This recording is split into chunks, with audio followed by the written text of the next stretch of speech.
Hello everybody and welcome back to Magic Things with Alejandro. So in this I just want to comment that I haven't been making videos recently because of the whole um, corona problem that we're facing nationwide, and I actually was sick. Fortunately I was not sick with that virus particularly, but I did have the flu for a while, and I also, with work and everything else, it was kind of difficult to make these videos. So I'm gonna see if I can go back to make more videos on a regular basis. Um, so what we're gonna talk about today is gonna be the modern Infect deck. Um, Basically, in modern, one of the big decks here, and one of my favorite ones. I have 3 or 4 decks that I really like myself. Um, I am gonna make some videos about the other decks that I like, but this is a top contender. This is actually how I was invited to the Invitational in PAX East. This in the background you can see this is the playmat for the 2020 PAX East with the wolves and the bears. Um, Pretty cool artwork. I really like playmats a lot, so I'm gonna be showcasing some more playmats in the other videos. I'll try to bring out new playmats every time we make a video. So with that, let's get started. So the first creature that we're gonna see is Glister Elf. So Glister Elf, you want to play 4 copies of that. There is some variants that I've seen online with 3 copies, but basically this is your, I would say, vanilla Infect creature. It's a 1/1, so it dies pretty much with anything. So the biggest thing that you want to know, I mean, from my perspective, is that you want to play Infect as a tempo deck. So basically you don't want to be casting all your hand every single turn. You kind of have to space out how you're gonna attack, how you're gonna. You have to plan ahead, basically, several turns to see how you're gonna respond to different things. Also, you don't want to tap out of mana before passing the turn, because you always want to keep your opponent wondering what's gonna be your response to anything that they use. So I play 4 copies of this. Then one of the big ones is gonna be the Noble Hierarch. Noble Hierarch, the important with this one is that it has this Exalted ability here that gives it an extra +1/+1 until end of turn for an attacking creature when they attack alone. So for example, if you have this in play right now, the Glistener Elf, it's a 1/1 attacking creature, and you swing in for the 1/1, but if you have the Noble Hierarch in play, that's actually gonna deal 2 Infect damage, and they do stack up. So if you are fortunate enough to have all of this out, you could potentially deal 5 Infect damage. So how Infect works is actually that instead of dealing combat damage, you're gonna actually deal damage in the form of -1/-1 counters. So when a player gets 10 poison counters, he loses the game. So this is a lot faster than dealing the 20 damage that it would normally take for somebody to lose the game. So there's some mixed responses. Some people get annoyed when I play this deck. Some people are very happy because they have a very controlled deck, so they can actually foresee my attacks, and they have a lot of responses for this. But you know, it depends on what you're playing. For the most part, this deck, it's usually a turn 2 or 3 kill if you have enough pieces in your hand to be able to do that. Now the other card that you want to have is the Blighted Agent. This is a 1/1 Infect creature that's unblockable.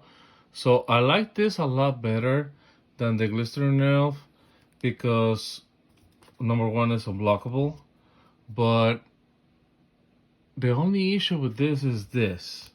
So this deck is primarily a green deck, and you have some spells and things that you can put on that are blue, but for the most part this is an actual kind of like a green deck splashing blue kind of situation. So basically splashing blue is that you put a couple of cards that are from the different color, which is blue, and that could make it a little bit more difficult for the mana base. So I really like this card a lot. Usually people try to kill this as fast as possible. It adds up real quick. You want to play 4 copies of that. And then the other creatures that we have are things like Spellsky, the Drier Arbor, which is actually a land itself, so that this actually gives you green mana if you need it. And then we have the Birds of Paradise. Now this is what my favorite version of the Birds of Paradise. This is from 5th edition, and this is because back in the day when I started playing, this is actually what booster we had in what you call standard now, which was I believe it was type 2 back in the day. So to me this has a lot of I guess emotional attachment, but I started playing this deck with this one. I also started playing the deck with other versions. I have played maybe 10 different versions of this deck, and you definitely have an advantage for this mana rocks, if you want to call them that. But recent versions, the different versions online, I know there's some people gonna be like, oh, this guy is just a net decker. There is part of that, yes, but for the most part I always get my own flair into the decks. Some of my friends tell me that that's actually a problem, and I should probably stick to the pros list that the pros play so I can become a pro player, which is what I'm trying to do. But there are some things that I just can't avoid. But yeah, definitely this is in consideration. It does help a lot with the mana, especially the Birds of Paradise, because it gives you any color mana. So, but I mean, once again, this died to anything. So I do want to point out that the Drier Arbor, things that kill non-line permanents, that means things that are not lands, actually cannot destroy this. And I have encountered several situations where people have tried to kill my Drier Arbor with, for example, Assassin's Trophy, and that cannot be done because this is actually a land. So be careful with that out there. Just want to point that out. And then we come up with Spellsky. Usually this deck is running one copy of this. I actually have 2. I have seen up to 3. 2 in main, 2 on the sideboard. I mean 2 in main and 1 in the sideboard. So I don't know. I have actually won very tight games by having this in play, or by having more than 1 in play. So you want to balance that out if you play this deck to see if you want to have more than 1 copy even. The big thing with this spell guide is that is this ability that you can play with Phyrexian mana to change the target of the spell and ability to spell guide. And this is actually pretty crazy because I have actually been in the offensive and defensive plays using this ability. So for example, if somebody tries to block one of my Infect creatures, right? Like the Glycerin Elf, and it's a, I don't know, a 4/4 Infect, and they have a 5/5, or they have a 3/3, and they wanna put indestructible, or they wanna make it +2/+2 until end of turn, something like that. Well, the interesting thing with this is that if I have this in play, I can actually redirect those buffs to my spells guide. So I could have officially maybe do like a 2-for-1, I guess, and kill their creature off, keep my creature, and buff the spells guide. So that's something to keep in mind. I like that card very much. That takes us to our own spells, which basically, like I said, this is a tempo deck, so we have a lot of buff spells and spells that protect your creatures. Some of the ones to note are the Blue Summon Defense. I actually play 3 copies. There are some people that play 2 copies. I've seen people playing 4 copies. I think that might be too much. But the big thing with this is that you get a +2/+2 hexproof until end of turn. So how that works is that if you're trying to attack with the Blighted Agent, and somebody comes in and does a lightning bolt on it, so 3 damage to the creature, it's gonna die. But this is why it's important to play this as a tempo deck. So you want to save your mana, so for things like that happening, you keep your Blossoming Defense in hand and you just buff it up, make it hexproof, and it disappears. The lightning bolt disappears. So also good to know that if you have the spells guide, once again, like I was telling earlier, you can redirect the lightning bolt to the spells guide. So it's gonna cost you 2 life, but or unless you have the blue mana, but it's definitely worth it. You could probably deal lethal damage at that point in time, which is, you know, at that point life doesn't matter. And that's a big theme with this deck. Your life total and the life total of your opponent doesn't really matter when you're playing this deck. It really all boils down to how fast can you deal 10 points of infect damage to the other player. There are other things that help you out. For example, if you are in turn 2 and you want to start getting some damage in, you can do Distortion Strike. Distortion Strike gets you +1/+0 until end of turn, and it can be blocked. So you wanna, if you play the Glycerin Elf turn 1, you play this as you attack in turn 2, and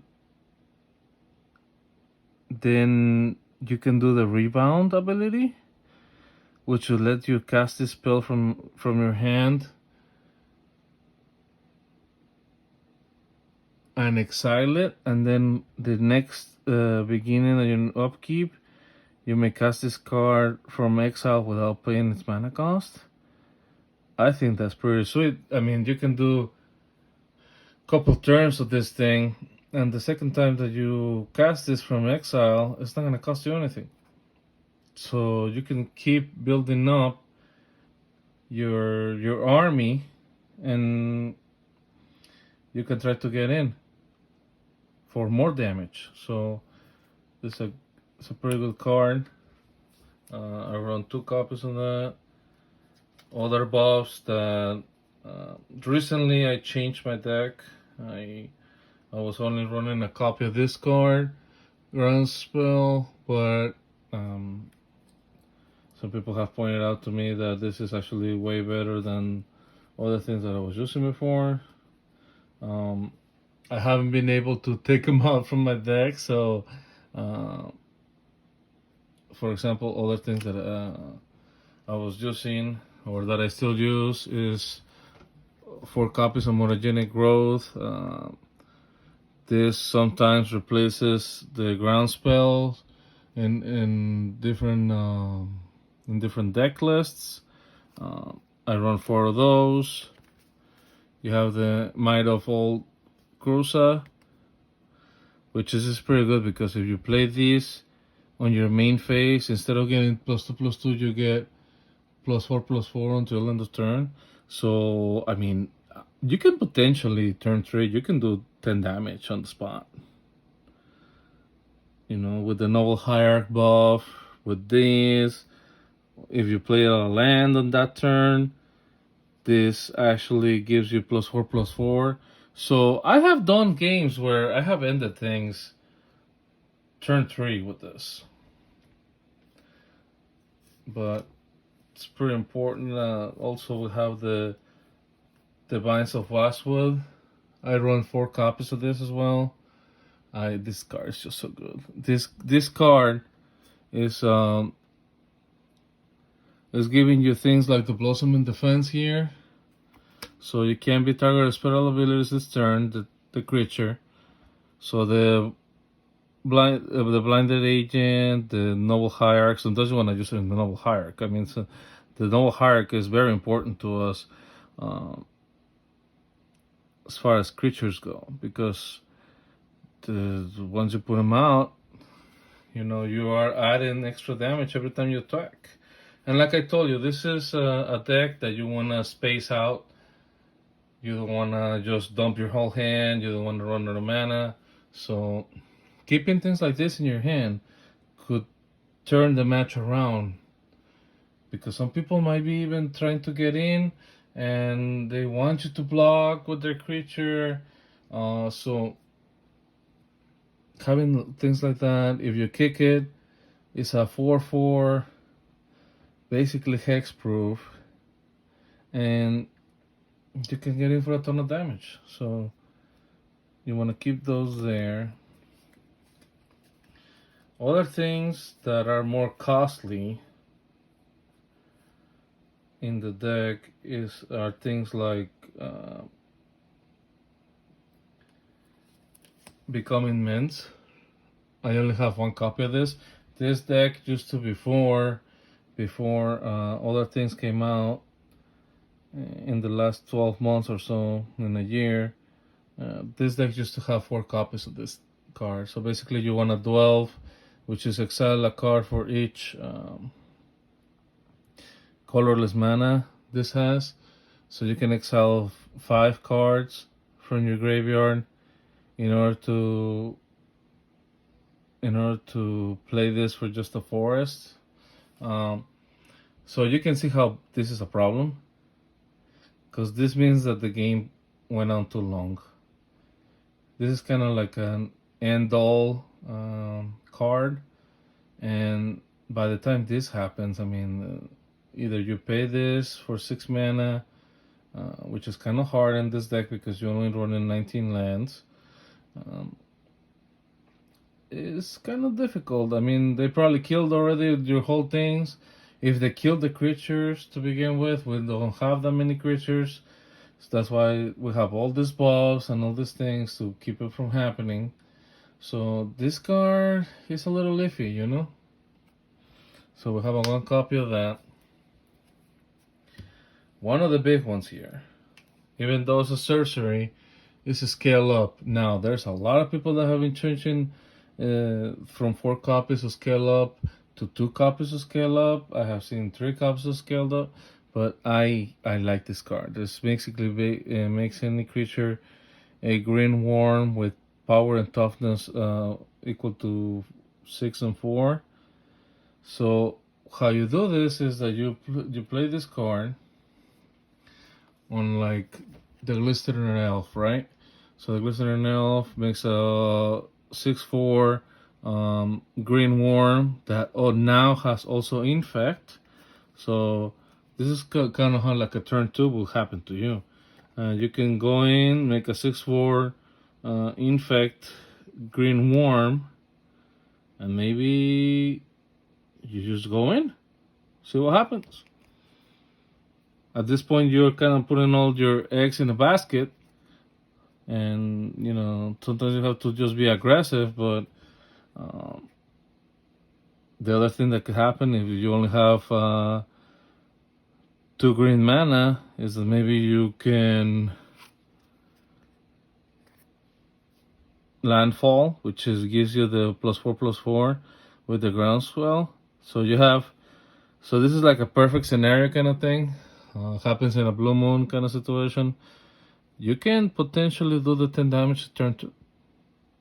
So you went first, you play the Glycerin Elf, you had a forest to play the Glycerin Elf. So you have, you draw a card, play another forest, you play your scale up,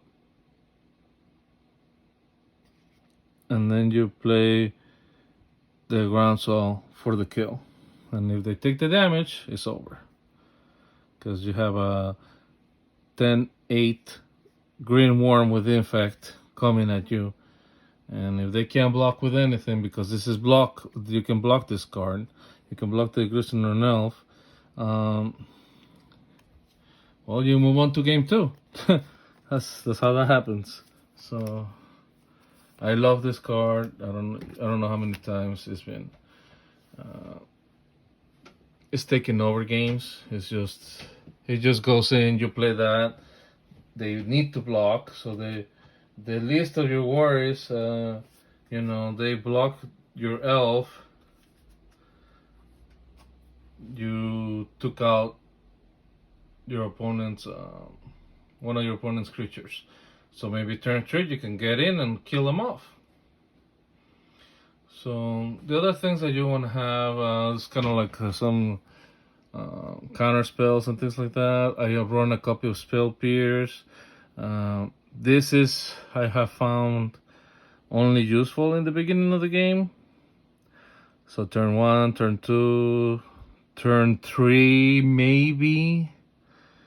But by turn 4, this basically just turned into a pumpkin at this point. It's easy for people, especially for blue decks running counter spells and things like that. You want to counter the counter kind of situation, unless they're running Tobin's Beetle. At that point, you just let it go, but it doesn't matter. And the other one is Dismember. Dismember also, so this is gonna cost you a lot of mana because you have 2 black or 2 life to pay. So sometimes I hold on to this card in my hand and weigh my options to cast it or not cast it. So you need 1 mana, because you can't get rid of the colorless here. So you at least need 1 mana to cast this. And it's gonna cost you 4 life. And I don't know. Maybe they try to block the Glycerin Elf, so before you attack, and there's another guy out there on the other side of the board, you cast your Dismember and that's it. You win the game. So life doesn't matter, once again. So those are like kind of like last resort cards. Let's go over the mana base. I am running 3 basic forests. I'm running this beautiful land, the Pelden Haven. It gives you 2 things. It gives you green mana, and it makes 1/1 creatures 1/+2. I have been in situations where this is out, the Noble Hierarch is out, and you're just having so much fun. I mean, you are talking about I don't know, maybe Blinded Agent with Noble Hierarch and this. So you buff this 1-2. So now this is a 2-3. And Exalted. So 3-4, unblockable coming at you. Boom. I'm telling you, people really don't like me playing this too much. We play 2 copies of Breathing Pool. I know they're kind of expensive. There's other alternatives. You can use the tap lands, but I mean, I know 2 life is very important sometimes, but this could be a game ender. And you want to play the Breathing Pools for the next couple of lands that we have here, because we have 4 copies of Mystery Rainforest. I know they're kind of expensive. I have seen that if you run 4 copies of the Windsip Heath instead of 4 copies of the Misty Rainforest, I mean, that could save you some money. So you want to keep that out, because really you're only looking for a forest and something else. So also, if you want to add white to this deck, you can. Once again, you gotta be careful with the mana base, because it can escalate real quick and you can start having all kinds of colors and multicolored decks, and that makes it less consistent. So keep that in mind. Basically, all you need is a forest, so you can go get the Breathing Pool. Then we have the Warlock Grove. This is not a forest or an island, so you cannot get this with the fetch lands, which is the Windsweep Heath and the Misty Rainforest. So basically, this is gonna give you card draw. Sometimes you're just dead on the board, looking for a miracle, and you pay the 1, sacrifice the Waterlock Grove, and you draw the card that you needed. Maybe you need some Blossoming Defense, so you can do this in response to them trying to kill your creature or something. So this sometimes have saved me the game, so nothing to sneeze at. The problem is that you have to pay the 1 life to use the mana. So unless you want to keep paying life, this card becomes expensive, life-wise. So you have to be careful when you manage that. And then we have, last but not least, 4 copies of Micmac Nexus. This is a game changer for this deck, and one of the big things in this deck, because what happens with this is that, once again, it doesn't die to things like Assassin's Trophy that kills non-land permanents, because this is a land, just like the Dryer Arbor land. But the big thing is that this thing flies, because it becomes a 1/1. You have to pay 1, obviously, but this becomes a 1/1 flying artifact with Infect, and you can do all kinds of shenanigans with this. So basically what happens is that you want to maybe scale it up. So it's a 6/4 Infect flying artifact creature. Or no, wait a minute. It will be a 6/4 green worm that flies and has Infect. So that's very deadly. Not too many people have flyers, and not too many people have flyers turn 2. So you can do turn 1 forest, turn 2. Well, no, you have to play this first, actually. So the earliest you could probably do this is turn 3. So this is gonna slow down your game a little bit, but nevertheless, this, because it has so many sickness once you put it down, so you can't do this. I mean, you wouldn't be able to do this turn 1 anyways, but turn 2, you play this, you have to wait until turn 3 so you can attack. So nevertheless, this is a great land to play in this deck. So now we talk about the sideboard. There's I would say hundreds of iterations of the sideboard at this point for this deck, and this is kind of how I flared my stuff and things that you wouldn't expect in this deck. I put on. So you want 2 copies of Nature's Claim. I think that's pretty standard. Artifacts and enchantments are a fact of life, and they can ruin your game. So you want to have 2 copies of that. And this is kind of like where the spicy stuff comes in for me. I play 2 copies of Relic in this deck. So if I see anything graveyard shenanigans, I am putting these 2 bad boys in there, and I have won games. That's actually how I qualified for the PAX East Invitational for the second day. So very important to me. Not too many people run this. I have actually not seen anybody play this aside from me in this deck. Maybe I start a trend, who knows. But I basically like it because, I've been using this because of they run it in Tron, which we're gonna talk about later in another video. So this is one of the main pieces for the Tron deck, or that we've been playing in Tron. So I just like this card a lot. Veil of Summer. I'm surprised it's still not banned.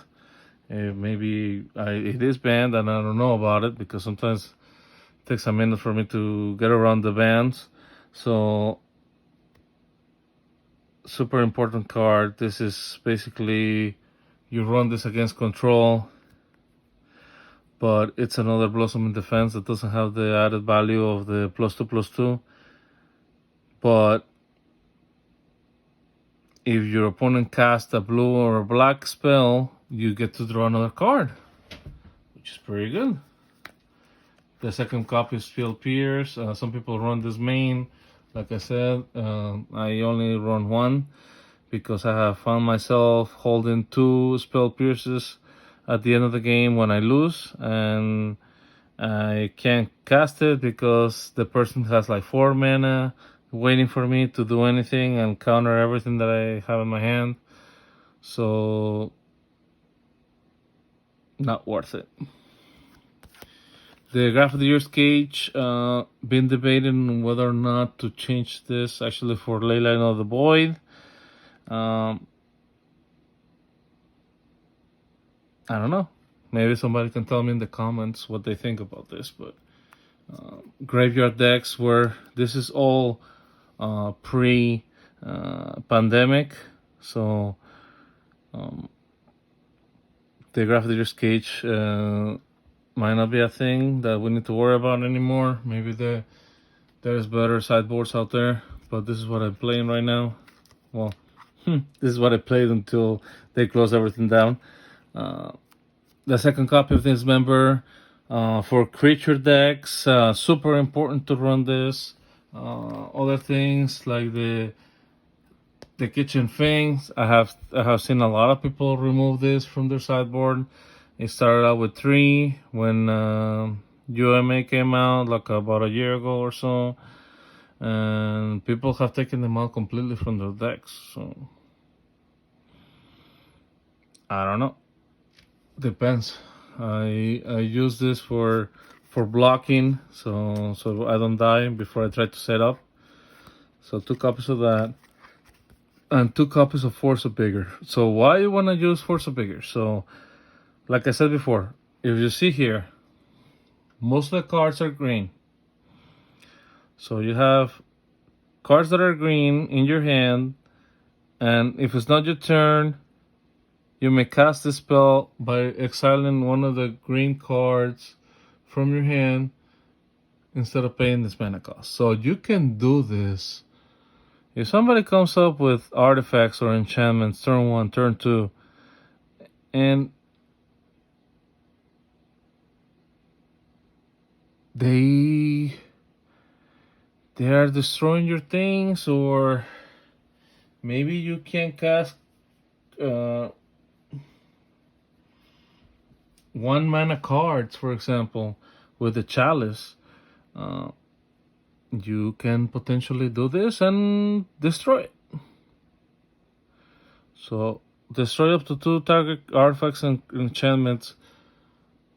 This card has saved me games. It's instant, so you can do it at the end step, destroy it, and set up. Because as you can see, the converted mana cost of this deck is like, I don't know, 1.5. It's most of the cards are 1 casting cost, so you run 2 of those, and that's pretty much it. Let me know how you like this deck tech videos. Subscribe to the channel if you haven't subscribed already, and thanks again.